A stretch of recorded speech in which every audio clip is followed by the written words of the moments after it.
Hello and welcome to The Reasons I'm Broke. I'm Kelly. And I'm Daniel. And for those of you joining us for the first time this week, this is a podcast where we talk about video games, comics, movies, the things that make us broke throughout the week. Not a big week for news or comics, actually, but a big week for Batman fans and any video gamer out there. Yep, very big week, but we're going to get to that a little bit later. First off, we're going to give you an update of our Pokemon X and Y journeys. Our Pokemon adventures, Daniel and Kelly. So let's start off with you. What have you caught? What have you leveled up? Have you gotten to any gyms yet? Okay, so let's see. Last time we spoke, do you remember where I was last time? It wasn't very far. I know I finally surpassed you in the game. Well, I've been doing other things like reading fan fiction and doing laundry. I'm doing laundry, Dan. Not doing Pokemon. Well, did any Pokemon evolve? I don't think so. Not since the last time I played. I think last time I had beaten the first gym. I got to the rock guy gym. Not Brock. Not Brock. The rock, you had to climb in the rock walls. Oh, yeah. That guy. Okay. Beat him. He was pretty gay. I think he was gay. Why do we keep finding these gay characters? I don't know. It's not just in... Because he popped out and he was like, you're gonna fight me. Here's my rainbow Pokemon. They weren't fairy types. Well, yeah, the one was. Was it a fossil or? Yeah, isn't that fossil a fairy type? One of the fossils just looks the like one. a fairy type. Both of the dinosaur Pokemon do actually have fairy type moves, so they can learn it. From what I keep hearing on the internet, everyone's saying that the fairy type Pokemon are actually very strong in this game, which I think one of us had mentioned on one of the previous podcasts, how fairy type, of course, are going to be overpowered because they want you guys to get into it and really warm up to the new fairy type, which was pretty controversial at first because they're like, fairy type, what is that? But then everyone remembered that there are Clefairies and then there are Jigglypuffs. And but those just should have stayed normal types. Well, Clefairy was the fairy Pokemon, if you remember. Yeah, so? Or the moon Pokemon was the other one, I don't know. He was just gay. I did evolve my Kadabra finally. Mm-hmm. It is now an Alakazam, and I can't wait to get an Alakazamite. But I hear that you can only get it after you beat the Elite Four. Aww. So I'll have to stick with my Mega Venusaur and the last form of Torchic, Blaziken, Mega Blaziken. I have a Kadabra now, but what I'm trying to do is level grind because my Jurassic Park, my, T-Rex guy, I should have named him Jurassic Park. The Aerodactyl of this generation. Yes. Him and my Kadabra just aren't leveling up as fast as everybody else. Mm-hmm. So I'm having to kind of level grind, and then of course he dies everybody I fight because by the time I got him, my Pokemon were already 5 levels stronger than him. The good thing is later on you do get an item that you can attach to any one of your Pokemon, and that Pokemon holding the item will actually get boosted XP. I don't know if it'll be as boosted as, let's say, when you traded your Pokemon over to someone else and then they just level up like 3 levels after one battle. But you will get that soon, so that one weakling will actually catch up, hopefully, eventually. Hopefully. But other than that, still haven't gotten very far. I still think it's a beautiful game, though. I'm enjoying the scenery. Yeah, you've really warmed up to the Pokemon game. Now, let's just take a nap and forget this whole thing ever happened. Yeah, all my Pokemon evolved. No longer an Ivysaur, now a Venusaur. Mm-hmm. All of them are at their stage 3, except for the panda. I still don't know its name because I gave it a nickname. But it turned into like that Batman panda thing. And it does actually do a Batman thing in which when the camera is actually moving around the Pokemon during the battle, he kind of punches his own, does that whole thing where you punch your own hand. I'm like, that's what Batman does in between the challenge mission and the Arkham games, like Arkham City. Isn't it a school night? And he punches his hand. Like, this is what he's doing. Why is he talking about it being a school night? That makes no sense. I don't know. Where did that come from? Does he actually say that? He's beating up kids. Okay. Even if he did say it, if it's Kevin Conroy saying it, then I'm like, yeah, Batman would say that. I know Superman for sure says it. That's probably why I remembered it, because I've been watching The Dark Knight Returns. I talked about it last week, and then Superman does say that to Robin, Carrie Kelly. But I finally got to, I think it's the 3rd or 4th gym. It lets Pokemon up to level 60 finally listen to me, and I can use Fly. I'm sure listeners have already beaten the game at this point, but I just don't have the time to play it. But I am putting time in it. I still haven't even touched Phoenix Wright. I bought it, purchased it, Phoenix Wright Dual Destinies, exclusive to the 3DS, $10 off since it didn't get a physical release, so it is $30, as opposed to the standard 3DS title like Pokemon that is $40. Anything else on Pokemon X and Y before we move on to the next thing? I don't think so. I did fight that one lady with her 2 Lucarios. Yeah. Those were tough sons of bitches. They both Mega Evolve, don't they? Not yet. Not they yet, will. Okay. Because remember, I watched you playing it when she's like, you want to take this one with you? And you're like, nah, you can keep that. Like, I tell some of my friends, like, that have Pokemon X and Y, I said no when that Lucario wanted to come with me, and they're like, what? Why'd you do that? I'm like, look, the thing's just going to sit in my box anyway. I don't want to use the Lucario. No, but it's really good later on in the game. The game's easy enough as it is. I've got a Venusaur. I'm EV training that thing by giving it the boxing, like the, I don't know what you call it, the punching bags, and leveling up his special everything. And it can Mega Evolve too. And then this other, the fucking Torchic Blaziken thing is, because if you get it through the Wi-Fi network, because it is a mystery gift, it gets double the boosted experience points, so it goes really quick. It has the ability where it speeds up every single churn. Like, it's a ridiculous. I'm like, if things go like south, I can just pull out this thing, Mega Evolve that, Blaziken up the fucking battle. It's ridiculous. So Lucario, you sit up here in this tower and you chill. Look at this view up here. You have another Lucario right there, and this other trainer that's going to sit up here. Make Lucario babies. Just breed up here. And the cool thing is, if you actually come back later on and talk to that Lucario again, it still wants to come with you. So it's not like you lose it forever. I can still come back. So really, it's a better box than what my box would be. That tower up there. It overwatches the city and doesn't do anything about it because it stays up there every time I come back. Did you get the Lucario? Did you put him on your team? I haven't gotten to that point where he's offered yet. I just fought them for the first time. And then she was like, oh, cool, you beat me, after he knocked out like 14 of my Pokemon. Yes, 14 of my Pokemon. With like his one Mega Punch, and then it was like, nah, dead. So she's like, oh, come over to the city and fight me. And I'm like, I'm going to stop right here because I'm pretty tired. Which is your favorite Pokemon to use in the battles?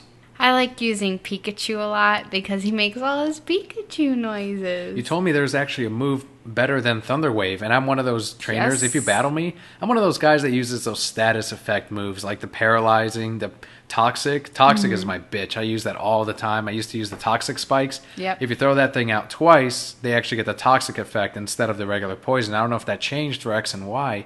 But those are when you told me about this, I'm like, really? That's what happened? Tell them about the move. It was really cool. I think I've only used it once so far, but it's called Nuzzle.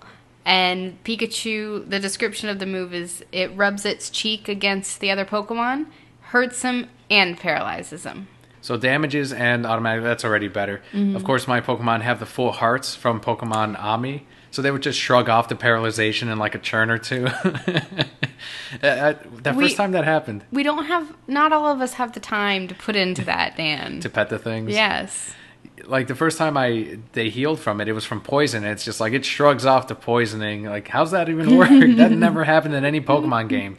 It's not like Confusion where it just shakes it off. It's like, my blood healed me. What do you mean? Like, my love for you healed me. Okay, Superman. It's like a heart above the Pokemon too, and it's a little weird, especially when I'm seeing it on that Panda evolution, the Batman thing. Like, one minute it's punching its own hand, the next it's got a heart and looking back at me like, I did this for you. And, I don't know. I might put you up in that tower with that Lucario. I'm like, you two can be friends up. I mean, save the city.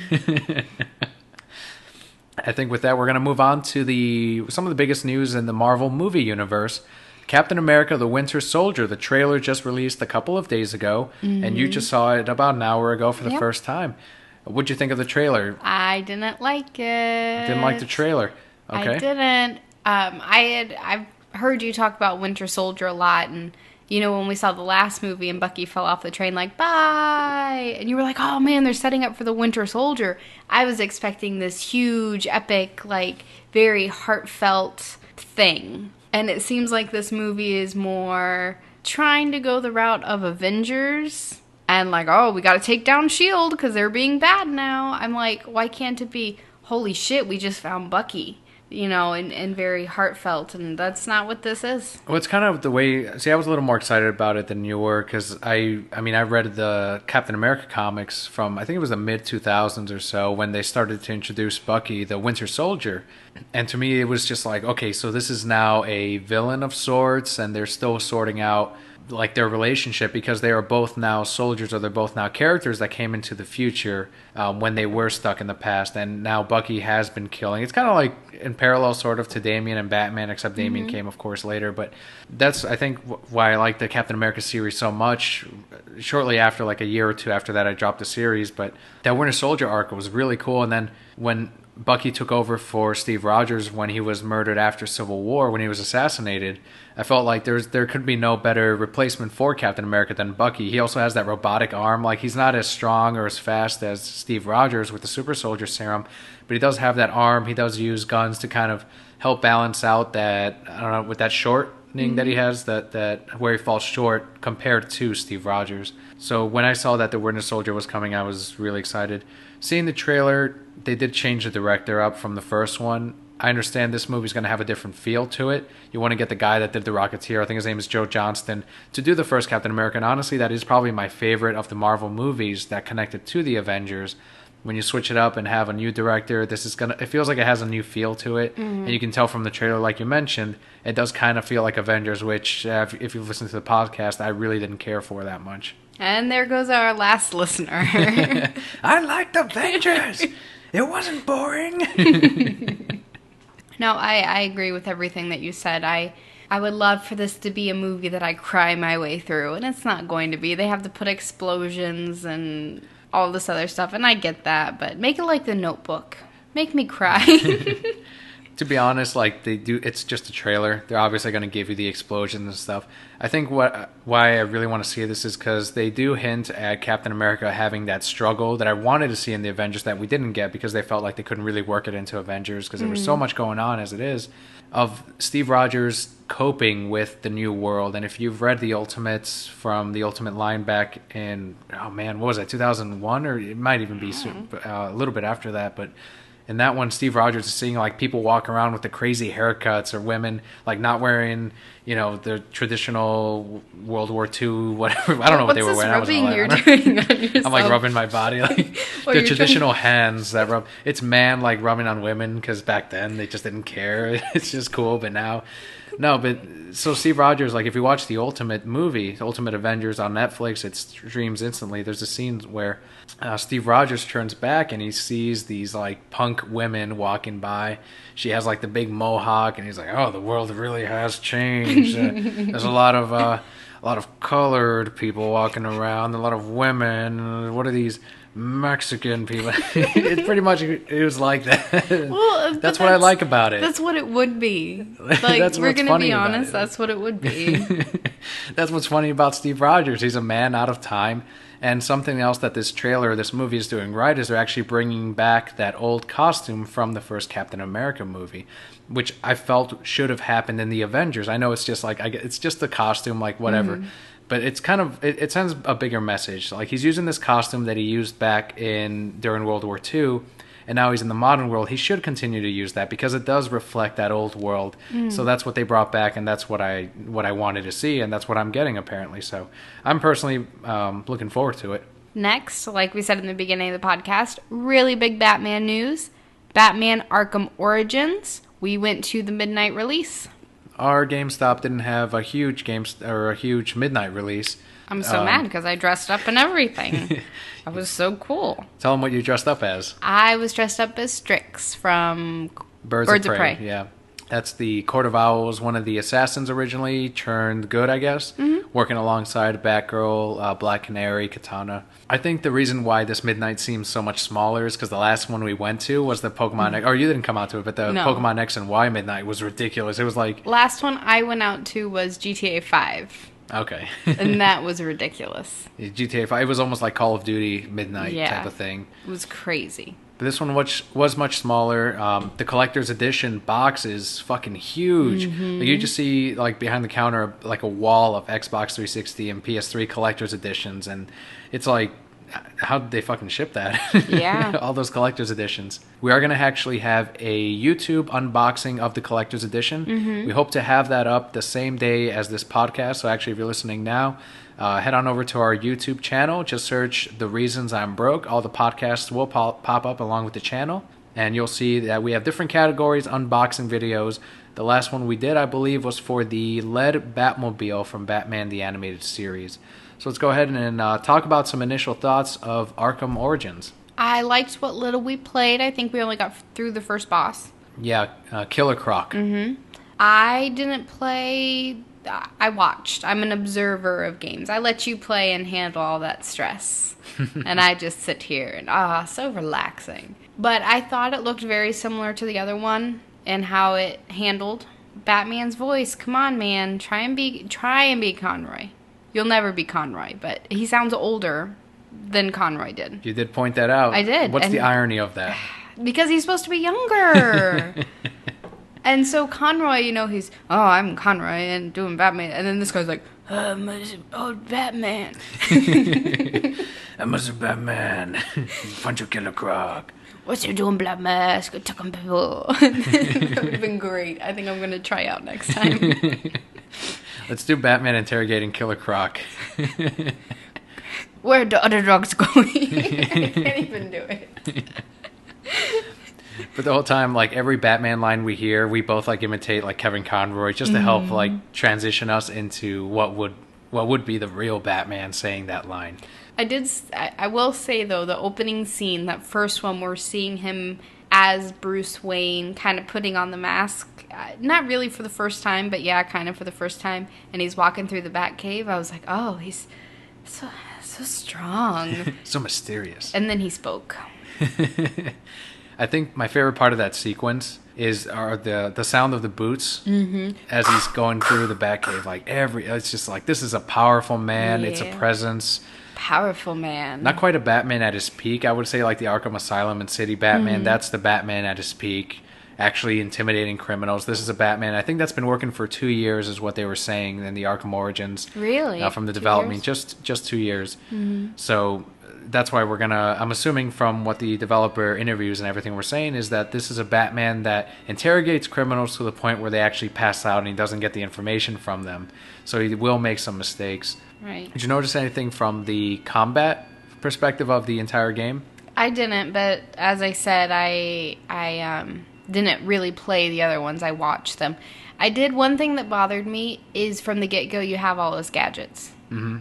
In the first game, you had to earn all of those. I understand why in the second one you automatically get them. But you should have different gadgets, less smooth gadgets. Okay, I see what you're saying. So kind of like older gadgets of what his newer stuff would be. Because he already had his explosive gel, and he already had his bat grapple. But he's just kind of starting out. He wouldn't have perfected those yet.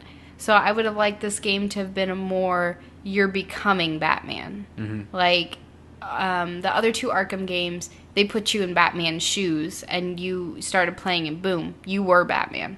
But this one, you should transition with Batman into becoming who you already know he's going to be. I will say that one of the first scenes where you rescue it wasn't Loeb, was it? Loeb dies. Spoilers. If they've played the first 5 minutes, they know what happens. One of the Gotham police officers, and then you walk up and it's just the shadow looming over Black Mask's thug and then this other Gotham City police officer. And they're both like frightened of Batman. Like he is this monster, or kind of like in the animated series when Scarecrow first sees Batman under the Scarecrow gas and he turns into Chernobog from Fantasia. Dun, dun, dun, dun, dun, dun. It is Chernobog. If you go back and watch that episode, I think it's called Nothing to Fear or something. That might be the Robin one. But the first time you see Scarecrow and Batman the animated series, where he has like that weird mask, not the one with the tooth. The balloon, exactly. The balloon head, like that balloon where you've taken the top and gone... and it's just left that little bit in the bottom. That's what his face looked like. And Batman turns into Chernobog when Scarecrow sees him. So that's what I imagined. I do like a lot in this game that he's still a rumor for a lot of people. You see newspaper articles like in the cells, and it goes, I don't know, it has stuff about him being a myth or him being, does he exist? The Batman, like it's 2 words when you read the subtitles. There was no such thing as the Batman, which would be me. I'd be like, no such thing, not real. Even and I'd when be like, he's real. Even when I saw him, I'm like, you're just a guy, like pointing at his face, like. Would you laugh like that too? Wiggle your little hand. Probably. You're just a man.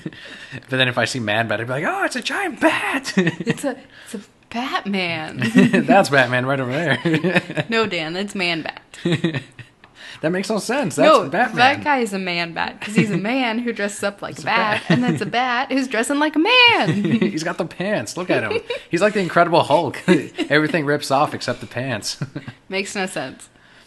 playing the Arkham Origins, when you're actually fighting a bunch of thugs and everything, and I'm not the only one that noticed this, it's a little bit slower than Arkham City, which makes sense because this is a younger Batman, again, not at his prime, so will be slower at countering. He does feel heavier, though, is one of the things.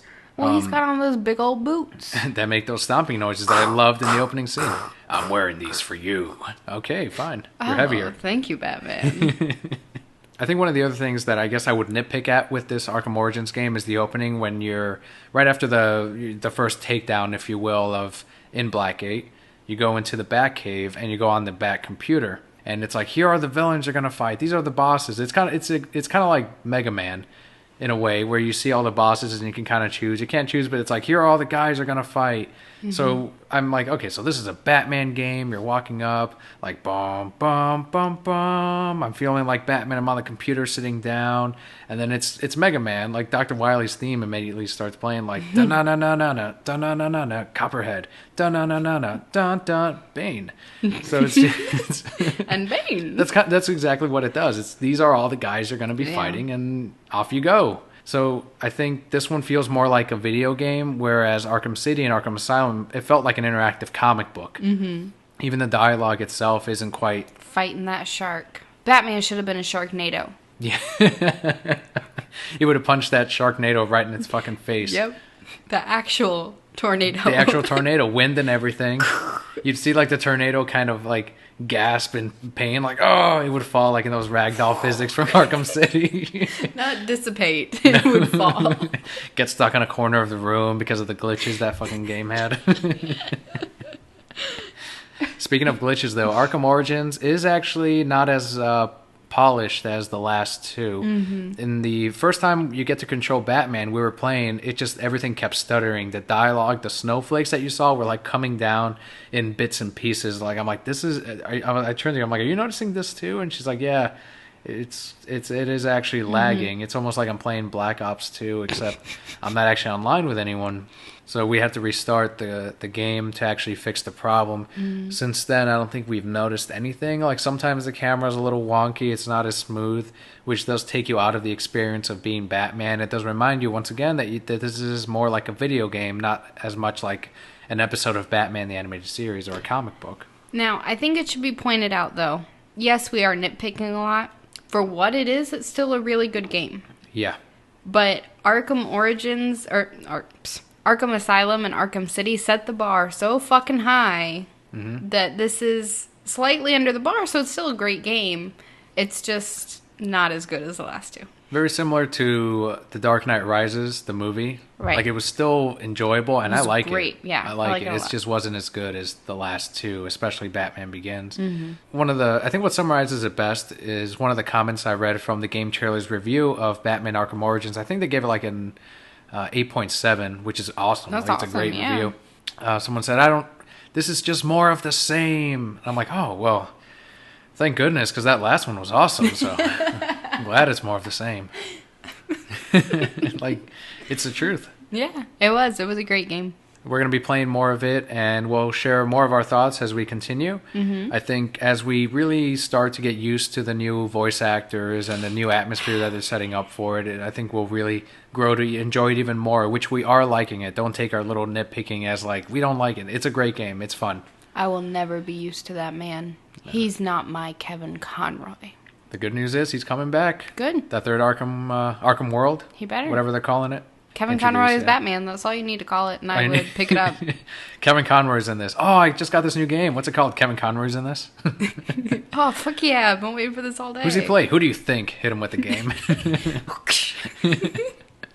We also got the Season Pass. We did get the Collector's Edition again, but that Season Pass, if you want to run down real quick, do you remember what all was in it? One of the skins that you really liked, especially. It's exclusive to the Season Pass. It is a member of the Lantern Corps. White Lantern Batman? Burr, burr, burr, burr, burr. Yes, I did really like that costume. There's Batman Beyond in there too, isn't there? No Batman Beyond, but from what I understand... See, I thought that... Okay, I can talk about this now because I'm no longer in the beta. I was in the multiplayer beta, and I remember that one week I was like, I'm going to talk about the multiplayer beta next week. And then I read on the site, like, you can't be talking about this. So I pretended like I never said it. Like, the next episode, I'm like, So Batgirl this week. But now that I can talk about it, when I was playing the multiplayer beta and you got to choose your Batman or Robin, the old skins from Arkham City, including the animated series skin, was in there. So that made me, for some reason, I assumed that meant that you did have some connections with the downloads that you had with Arkham City. So I'm like, okay, so you can use your old skins in Arkham Origins as well as the new ones that they release, which makes sense because it's the exact same development kit that they Rocksteady handed over to Warner Brothers Montreal. It turns out I can't choose any of my old skins when I'm playing the challenge maps. I'm happy. I'm going to tell you why I'm happy. Because you would have chosen animated series, and that wouldn't have been Conroy's voice coming out of that face. That's true. And then I would have cried and died. Just a little. Well, if they do end up bringing out like some patch or update where you can choose, I just won't choose the animated series one. Better not, because that's not Conroy. It's not Conroy, you're right. And with that, I think I will also point out that even though we do miss Kevin Conroy, we do miss Mark Hamill, and you especially miss Arlene Sorkin as Harley Quinn, there will never be another animated series or another Kevin Conroy or another Mark Hamill. So we do, of course, have to adapt to whatever newer voices. Like Beware the Batman, the first, okay, yeah, it's not Kevin Conroy, but it became the voice of Beware the Batman. Not necessarily Batman, but we do have to remember that with the generations growing up with these games or with the future cartoons, that is going to be a generation's Batman. Or even Ben Affleck as Batman will be the Batman for many people out there. Like for us, it's Kevin Conroy. For someone else older than us, it's going to be Adam West forever. So that's something that we always have to consider and remember as we criticize the newer actors that are coming up and the newer voice actors as well. I don't like it. I don't like growing up. No, it'll be Kevin Conroy forever. Pay him whatever. Knock something over. Touching up on Beware the Batman, though, that is our last bit of news. It looks like Beware the Batman may be canceled. This pisses me off for two reasons. One, I was starting to kind of like it as a show. Two, you canceled Green Lantern for this. You canceled one of my favorite shows in recent history for this. And then 5 episodes in, you're like, let's cancel this too. Very upset. To be fair, Beware the Batman was in development before they canceled Green Lantern, the animated series. Don't care. They should have stopped development and just kept on Green. I gotta find out, Razor and Aya, how do they end up together? I don't know. Well, that's why you read the fan fictions. Well, yeah. Where he's a Blue Lantern now. I need to finish that fan fiction. Yeah. Cartoon Network, what they ended up doing, very similar to Green Lantern the animated series and Young Justice, in that they stopped releasing the newer episodes of Season 1 of Beware the Batman. They did the same thing with the last 2 series that they canceled, and they didn't show the rest of the season until January. At first they claimed it was because of ratings. They wanted to try to get more viewers in January. Of course, later on they'd made the announcement that both those shows would be canceled and that the rest of the season would just continue and that'd be it. Exact same thing, right around the same time, Beware the Batman. Right as they were getting into Ra's al Ghul, no new episodes. Not coming back until January. They've yet to officially say that it's canceled, but ratings haven't been at what they wanted it to be. They can't blame toy sales because they just fucking did that Happy Meal McDonald's thing. That was great. I went and bought one. We got the Batman on the motorcycle, right? You push the cape and he goes, and dogs and cats get pissed at it. Yeah. And then, they stop getting pissed because it stops moving, so you push escape in again, and it goes, and they go, and lose their mind. And they also just released the Beware the Batman #1 comic book this last Wednesday. So it's not like they can say that the merchandise hasn't been selling, because it's just barely releasing. But I guess it's just they're going off of ratings now. And when we first talked about Beware the Batman, we did talk about how it had a very rocky start. That first episode, it's like, I don't know what they're doing here. It's very rough. It's not really what Batman would do. And then recently it really started hitting its stride because it started building up on this bigger story. And Katana is one of my favorite characters on the show. Mm-hmm. I agree. I think if they gave it longer, it would do better. But I get that it's a business and it's, we're not making money, so let's do something else right now till we do make money. Right. So we'll wait for an official word from Cartoon Network on whether or not Beware the Batman is actually canceled. If it is, I guess we'll just have to live with the Season 1 Blu-ray whenever that does release. I'm just hoping that they actually got to finish up the Ra's al Ghul storyline that they were building up to before Season 1 ends. and not something that they leave as a cliffhanger, like maybe Batman couldn't get to stopping the resurrection of Ra's al Ghul, and then that's where the season ends. I would hate that. I'd be like, oh, fuck. Green Lantern did the same thing. Oh, I'm gonna go find Aya. The end. No. I'm sure the creators were like, you know what, fuck this. They're probably going to cancel us. We're going to leave this bitch on a cliffhanger to make these people pissed off. They should do a movie. They should do a Kickstarter and just release it on the internet. I would give them money. That and Samurai Jack is the other thing that didn't get like that end of season movie where they tie up everything. Like, at least with Batman Beyond, they had that great tie-up with Epilogue and Justice League. Yeah. Like, Batman Beyond was canceled before Justice League Unlimited, and that's where they're like, well, we're going to fucking use this show to tie up all the loose ends. I would have, why not? And then we're going to end it with a zoom in on Batman's chest.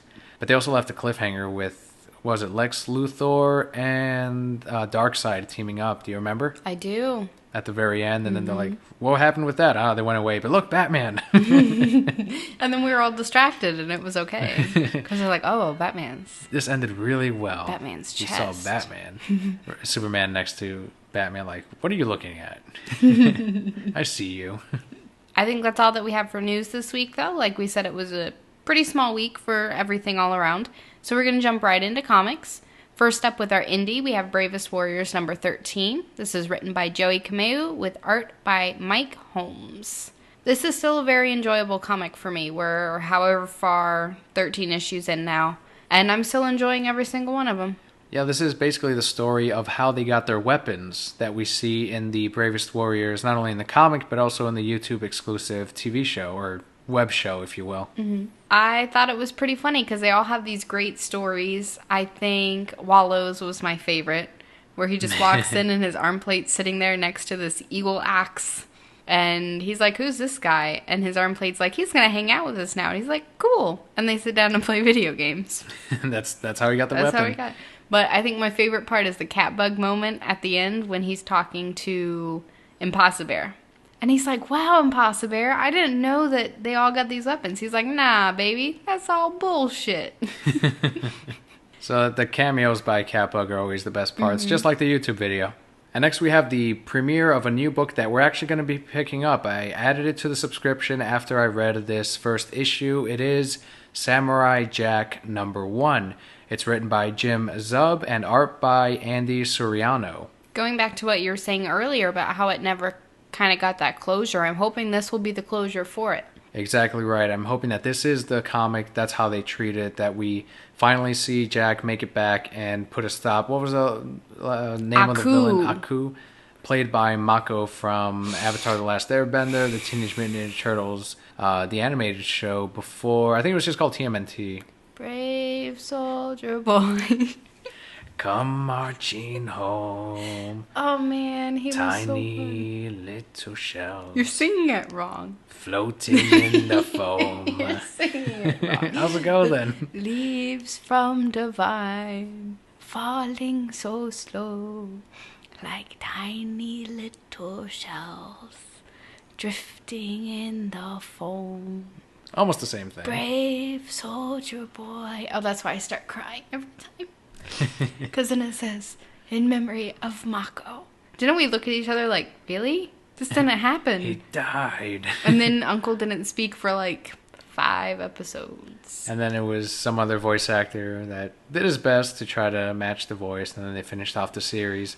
I think it was 2 episodes that Mako wasn't in. Mm-hmm. But yeah, Aku is played by Mako, and Samurai Jack, number 1, we find out that Jack has to go back in time to stop this crazy future that he was sent to from happening. So he has to collect the fabrics of time from throughout the universe and put them together. And the more he puts together, I think the plot was that the further back in time he goes.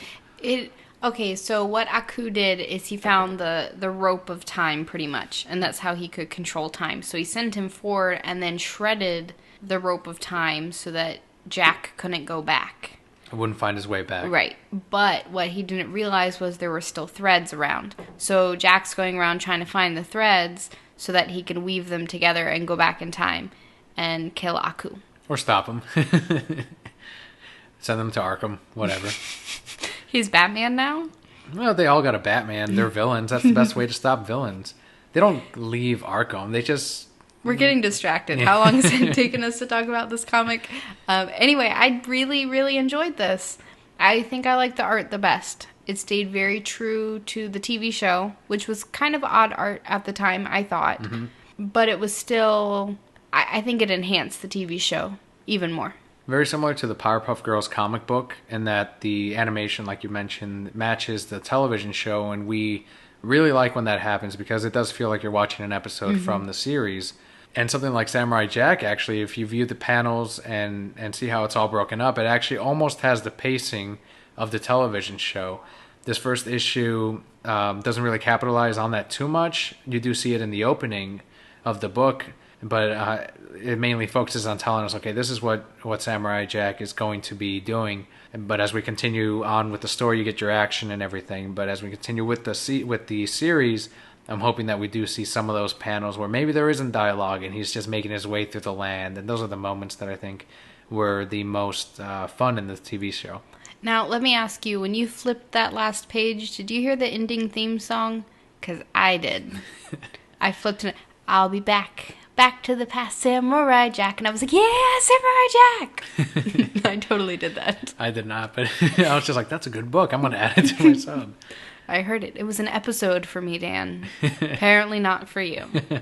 So that's something we're going to be following and keeping up with. I like this revival of old Cartoon Network shows. I think that it's the right time for it because, people like you and I that were watching some of those cartoons, although we didn't necessarily grow up with them, we are very familiar with them. And, of course, we're going to be picking up the comics as they release. Next, moving on to Marvel, we have Ultimate Comics Spider-Man number 28. This one's written by Brian Michael Bendis with art by David Marquez. It's the final book from Ultimate Spider-Man. This is the last book titled Ultimate Spider-Man as far as we're concerned. It's not going to be there's not going to be no number 29. Rumor is, and the way they ended this, it didn't feel like that Green Lantern issue where Jeff Johns got off and everything tied up perfectly with all the other characters. Bow, like a Christmas present just for me. You can't kill off Sinestro because look at this. That's him. That's his little pink hand right there. His little pink hand. Yeah, you remember when his... Wait, well, I remember, but way to make him seem like... He's an alien. but you just make him seem so frail and fragile. His little pink hand. He was older. But he was still mysterious because those pages were burned long ago. No, that's you right there. I'm pointing at him too. Just after I point at Man-Bat or Batman, I'm pointing at Sinestro because they're all there. Okay. They're all there. But yeah, this is the last one in the Ultimate Comic Spider-Man line. We are now going to see the Return of Spider-Man in the Cataclysm story in the ending of that, where we're going to see if Miles Morales actually makes it to the 616 universe, which I'm sure he will. They did too much setup at the end of this issue for this really to be the end of this character. I agree. And I do still really like his character at the end of this. I didn't have that falling out like I did with Doc Ock Spider-Man, where they just kind of, it's going to end, let this go, and just, whatever. I think they still stayed very true to his character. And I'm kind of sad it's ending. They did set up a lot. We got to see that evil bad guy who knows who Miles is. There was so much that they could do with that. You have his best friend giving him a hug, and he's into him, and I don't know, where's that going to go? And, you get this whole band of new characters. You got that lady Spidey. What's her name? Spider-Woman? Yeah. Now talking with S.H.I.E.L.D. about how she wants to take these kids under her wing, and so much setup, and bloop, gone. Yeah, but they are going to all stay together with Cataclysm as they fight Galactus with the Ultimates and the rest of the other characters in the Ultimate Universe. But with that, we are going to give away the code to this final comic of Ultimate Comics Spider-Man number 28. Read it for yourself. Let us know what you think on Twitter at ReasonsI'mBroke, #Ultimate Spider-Man. That code is going to be TMA91WIXZRDF. Go to marvel.com/redeem. You'll need an account, which if you've gotten one of our free books in the past from the podcast or from the Twitter at ReasonsI'mBroke, you should have an account by now. Next, we're going to move on to DC. We have Adventures of Superman number 6. This one's written by J.T. Cruel and art by Marcus To. This will be my pass of the week. I think it's going to be mine too. It is all it is. So far, the Adventures of Superman books have been really a lot of fun. I think we were both, you more than me, pleasantly surprised that the stories that they were telling with this one, especially that Lex Luthor one. One of the other memorable ones was A Life in the Day of Superman, and it was like the simple country boy type of story, and we really enjoy that. But this is like an origin of Superman, but a very weak one. It's almost like a TV special from the '90s. There wasn't much substance to it, and it was such a weak story, and that's all this comic is. Exactly. I was reading this first story. I'm like, oh man, I can't wait to get the second one. And then it went, oh, the end. I'm like, definitely did not live up to what the other two had. Right. Yeah, adventure. So I guess it is going to be both our passes of the week. Don't check this book out. Don't buy it. It's. I wouldn't say it's worth the read at all. It's not. It's no Joker's Daughter like from like a month ago. It wasn't that bad. But it's just. It wasn't even like a filler issue. It's just a retelling that had nothing behind it. It was very unmemorable. That's the best way to describe it. Very in contrast to that, actually, is actually my pick of the week. Really? Batman The Dark Knight number 24, written by Greg Hurwitz and art by Alex Maleev. This is a Clayface story. This should have been the Villain Month story for Clayface. Absolutely. Still didn't redeem that Villain Month bullshit, though. The Villain Month Clayface was just like this thug that was stupid and didn't know what he was doing, didn't plan out anything. This one, on the other hand, was the story of a Clayface that ties in well to why he's an actor and why he does why he does what he does, and why he reacts to people when he's actually becoming them, and when he touches them and he actually gets their DNA and acts like them. So this is a man that wants to be noticed, and his childhood is telling him essentially that no, you will never be noticed, and no one will ever care about you, and that fits with that character of he is an actor, and this is how he's going to get people to notice him. Right. Exactly. It was a very well told story. There were some parts like the actual clay that he uses where I was like, nah. I like the other one where Daggett's like, here, use this face cream, and it alters him because of the chemicals. And he drowns him in it. I thought that was great. Great. But no, this one was very good. It took him back to the Clayface that I like to see, where he does plan things out. He's not an idiot, and we definitely get to see that in the end where he's actually going to make his escape. I think my favorite part of this comic book was, not to completely spoil the book, but the portions in which he's in the jail cell and he's rereading the lines next to that other. It was so sad. Yeah, the cellmate, because he's a fan of his older movies and his other work, his plays. And Clayface is reenacting those scenes for him, and you see him at one point like making the other actors out of his body just to remake the scene, and it's a wonderful little portion of the book, and I think that's when I went, this is it, my pick of the week.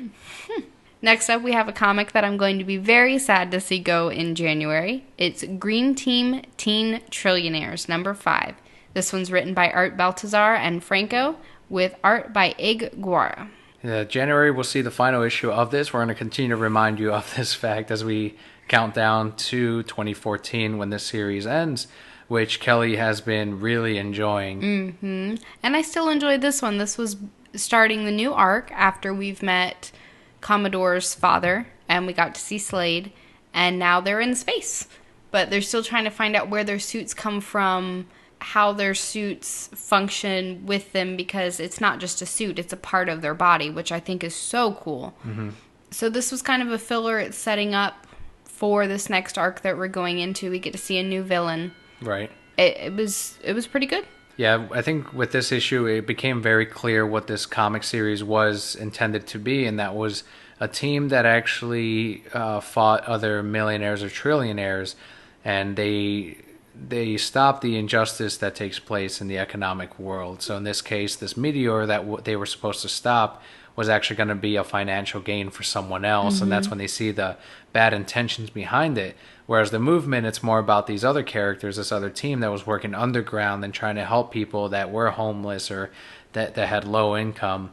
So I felt like that was that great contrast, and we were finally seeing this with just the 5th issue. Like, honestly, it didn't take that long. We got introduced to the characters with the last 4. Well, because they went, we're getting canceled. We better hurry up. So, I mean, that you really know what this book was going to be about. But now we have 3 issues left, so I don't know how they're going to wrap it up. But, I mean, we'll enjoy it while it lasts. We will. It was a great series.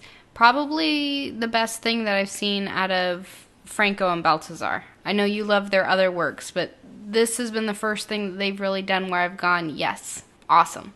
And now it's gone. Really upset.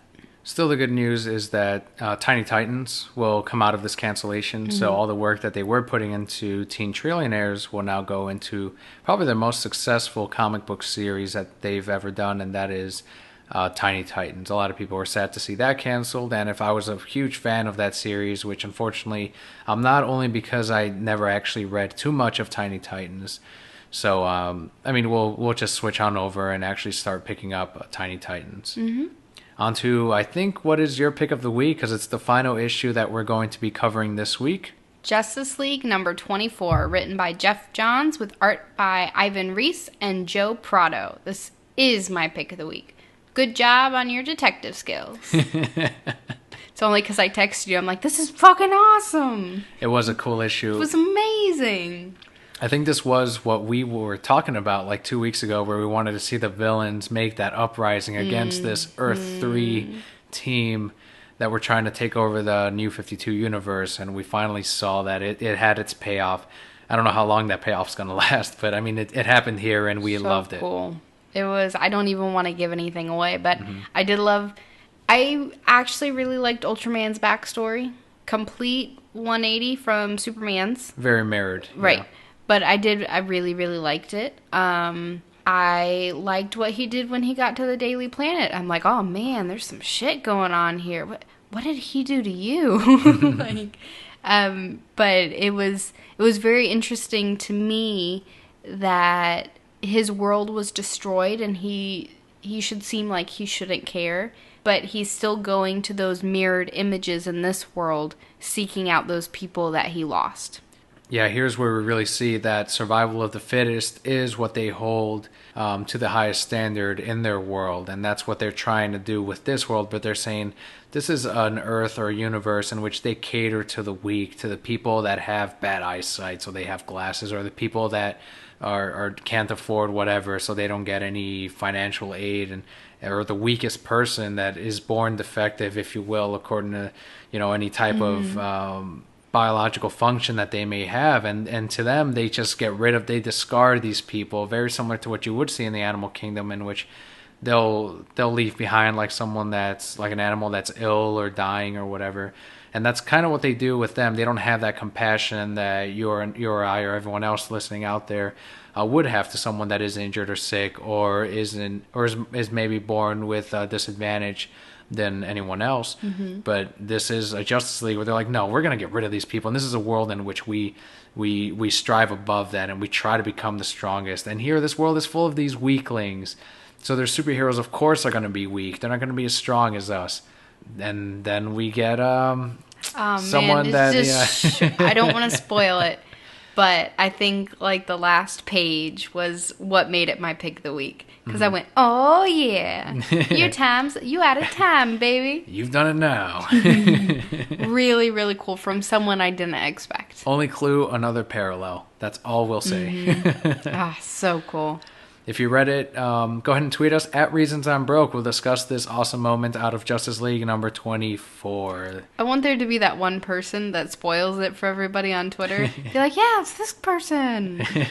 It's Batman. Oh, damn it. I'm sure Batman's behind it somehow. So that was your pick of the week. My pick of the week was Batman The Dark Knight number 24, and both our passes of the week was Adventures of Superman number 6. Next week, we'll cover more on our journey with Pokemon X and Y, and more importantly, I think the Arkham Origins game, and seeing how, yeah, it is different than the last two, but the things that we are liking and really enjoying about it. As always, guys, send us your thoughts on Twitter at Reasons I'm Broke, hashtag Reasons I'm Broke. Make sure to rate us on iTunes. Just search The Reasons I'm Broke. It bumps us up on the charts, gets us more listeners, makes it easier for people to find us. And if you don't have iTunes, you can download us to your Android phone through IPP Podcast. You can stream us straight through there. And finally, on YouTube, search The Reasons I'm Broke. We will be uploading the unboxing for the Batman Arkham Origins Collector's Edition, where we'll talk about whether or not it was actually worth the extra $60 or not. So make sure to subscribe on YouTube to not only get the podcast on the actual YouTube channel, but also for the various unboxings and the older Let's Plays that we did. But I think that's going to wrap us up for this week. Thank you guys again for listening. I'm Kelly. And I'm Daniel. We'll see you next week.